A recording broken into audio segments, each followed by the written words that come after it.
ये सब भगवान शिव जी का है। उमा कहूँ मैं अनुभव अपना सत हरि भजन जगत सभी सपना।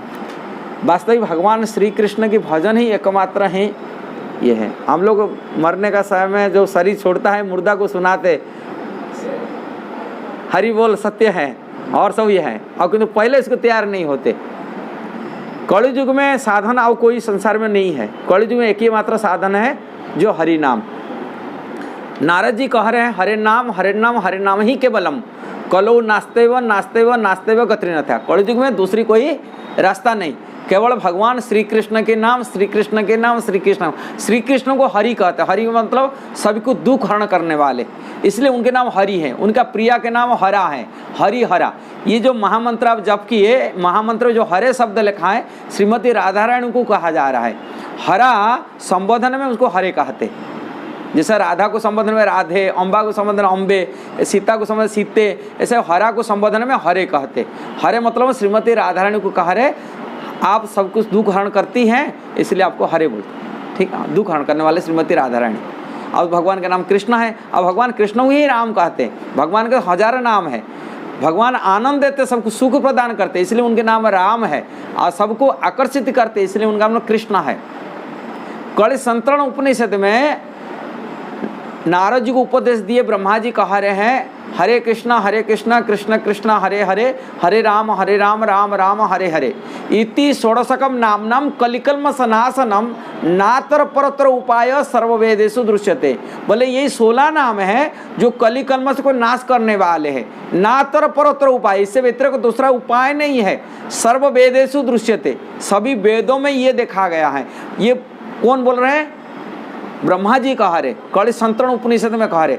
जैसे गीता भी एक उपनिषद है, भगवत गीता ये गीतोपनिषद, ऐसे अनेक 108 उपनिषद हैं। ऐसे ही एक उपनिषद कलि संतरण, संतरण अर्थात तहरना।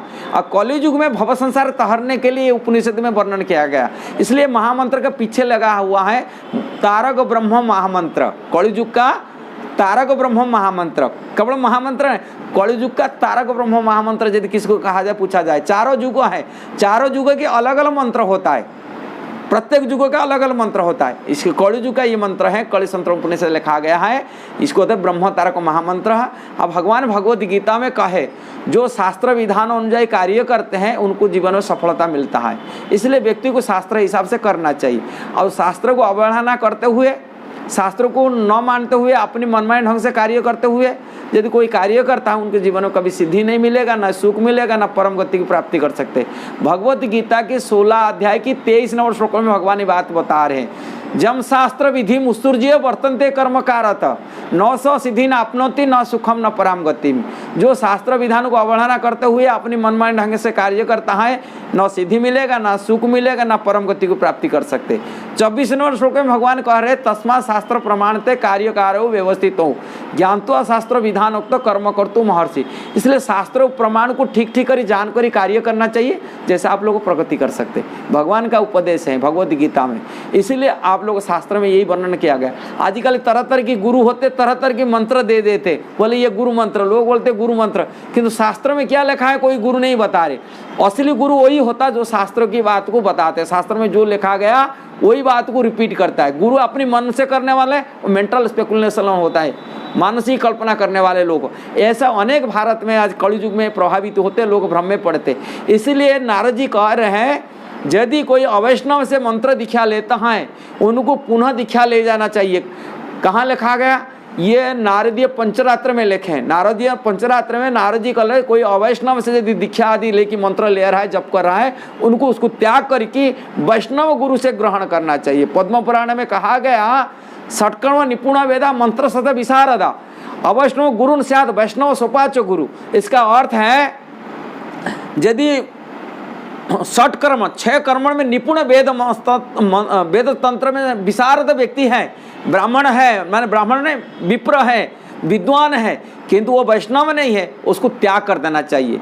और वैष्णव गुरु सोपच चंडाल घर में जन्म हुआ व्यक्ति यदि वैष्णव है उनको गुरु रूप में स्वीकार कर लेना चाहिए। पद्म पुराण में निर्देश दिया गया।